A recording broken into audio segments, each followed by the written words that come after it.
ये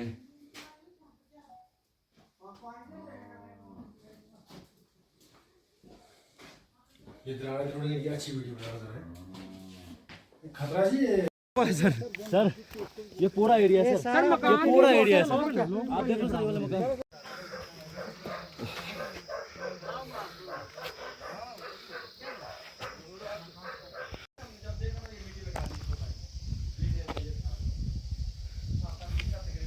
मुझे पता बिना अपनी वॉइस म्यूट कर रही है।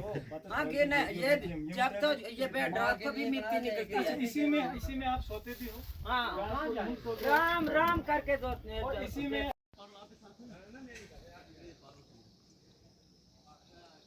मुझे पता मैडम क्या नाम सर सदर डीसी ना ये एसीआर चुम डीडीसी वाला ने फोन लगा एसीआर चुम डीसी क्या जी है बोला, मैंने बोला था कि डिपार्टमेंट बोल नहीं ले पाएगा। मैंने पहले बोल दिया था क्यों लगा रहे हो इधर पेड़ लग सकते हैं।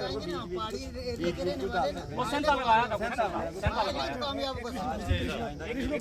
नीचे निकलती है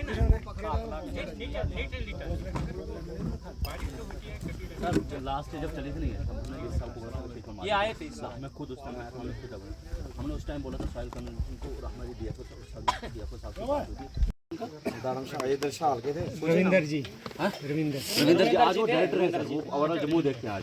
तो उन्होंने भी ये कहा था कि मैं अपनी तरफ से 100 उनको यहीं के लोकल रहने वाले उन्होंने प्रॉमिस किया था कि हम अपनी तरफ से 100% करेंगे। लेकिन सॉइल कन्वर्जन जितना भी ऑफिशियल्स है इनने यहाँ से लेकर 20 साल तक जाते थे, आगे कुछ करते नहीं थे। इनको बोलो तो पिछले साल की रिपोर्ट दिखा, पिछले साल क्या किया इन्होंने और तब से लेकर अब तक क्या किया आप बताएंगे। मैं हम नहीं चाहते, हम किसी भी लेवल पे नहीं चाहते कि हम इसमें इस मामले में कोई सीरियस एलिगेशन है कुछ का। इनको बताओ जरा एक चीज़ दिखाई मुझे इन्होंने क्या किया पिछले साल। अब पिछले साल से चल रहा था और रुक भी सकता, अभी इतना कुछ हुआ ही नहीं था सर, किसी ने भी नहीं लगाए अभी इतना कुछ हुआ ही नहीं था सर, यहाँ पर इतना कुछ नहीं हुआ था अभी। नहीं क्या किया आपने लास्ट ईयर से, आप भी आए थे ना लास्ट ईयर में हम यहाँ पर आए थे ना। क्या किया था आपने? ये नहीं रुक सकता है ना, आप जितना डैम लगाए नहीं रुक सकता है। कितना ग्रेट चक डैम और सीसर लगाया। उस टाइम भी आपको आए थे, उसमें बोला था कि ये इधर ये बंदा था सर उसमें हमारे पास एक ऑप्शन है सर, अपने डायरेक्टर साहब से हेल्प करवा के, क्योंकि इनसे होने वाला कुछ नहीं है। हम एक चीज़ करेंगे कि फ्यूचर के लिए हम इसको सिक्योर कर सकते हैं। उतना भी अभी बड़ी लेवल पे नहीं है कि हम इसको उतना रोक अभी चल रही है सर।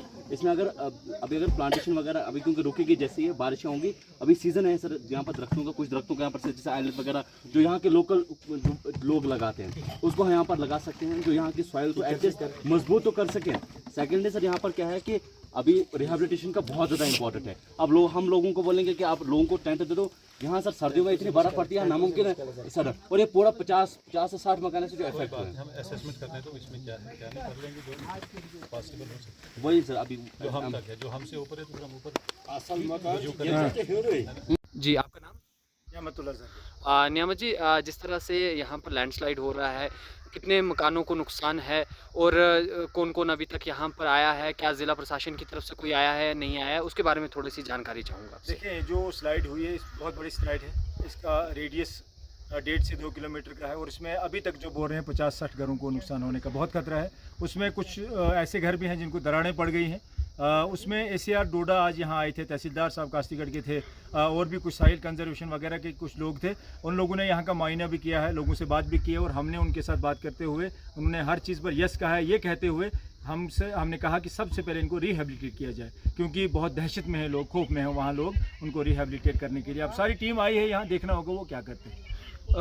मुझे लगता है कि अगर ऊपर वाले ने कोई कर्म नहीं किया तो यहाँ सैकड़ों के हिसाब से घरों को नुकसान पहुँचने का खदशा है। और उसके साथ साथ एग्रीकल्चर लैंड जो है वो भी जा सकती है, उसमें लोगों का घास वगैरह, अखरोट के दरख्त, बाकी दरख्त, तो नुकसान ओवरऑल बहुत होगा अगर ये पसी नहीं रुकी और मज़ीद चलती रही, बहुत सारा नुकसान। और देखें आप, अभी मैं देख रहा था वहाँ पर एसीआर साहब, तहसीलदार साहब, या वो मुझे ये समझ नहीं आई कि वो किसकी तरफ से था, एडमिनिस्ट्रेशन की तरफ से, डिज़ास्टर की तरफ से कौन दे रहा था।